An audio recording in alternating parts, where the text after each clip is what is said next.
Last week I wrote an article talking about how the Blue Jays had just a few decisions left to make, mostly in their bullpen, and whether or not they are going to keep Elvis Luciano, or return him to the Kansas City Royals because of the rules involved in the Rule 5 draft. Fast forward to today, and there are a lot of questions that are in need of an answer. The biggest changing variable has been the health of several players who were expected to make the roster.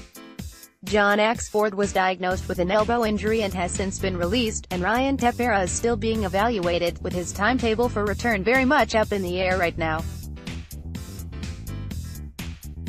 Bud Norris and Ryan Perutsky both experienced soreness this week as well, but for now the club is cautiously optimistic on that pair.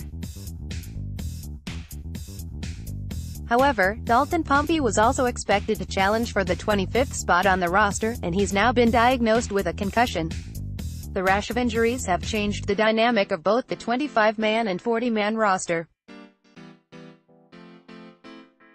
The Blue Jays no longer have to worry about adding Axford to the 40-man, and depending on the severity of both Pompey and Tepera's injuries, it's possible the Blue Jays could have even more room, albeit for a disappointing reason. More from Jays Journal. There are also roster uncertainties around the league that could affect the Blue Jays, especially if they decide to make a late spring dive into the trade market. We heard rumors about potential interest in veteran outfielder Kevin Pillar earlier this winter, and there were renewed rumblings linking him to the Giants on Saturday. The Cubs are also reportedly looking for some help in center field as well, according to MLBTradeRumors.com, and you never know if there could be a fit between the two clubs there as well. It wouldn't surprise me if there were a few phone calls made to the Blue Jays about one or both of Marcus Stroman and Aaron Sanchez either.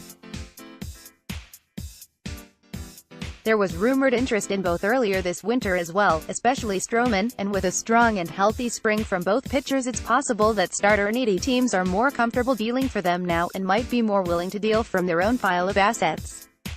We learned that the Astros were one of the teams interested in Stroman earlier this offseason, and they could have the minor league assets to get a trade done if talks got serious. In addition to having possible pieces to sell, the Blue Jays are likely on the lookout for valuable players that may or may not make their current clubs as well. Every team around the league will have to round out their 25-man rosters, and that also means that a few new players will become available once those decisions are made. There is no guarantee that anyone will become available that fits with their rebuild for the short or long term, but it's also a time when teams are more willing to deal, especially once they have figured out more about the current state of their own club. In Toronto, Pompey could have been that type of piece before getting injured.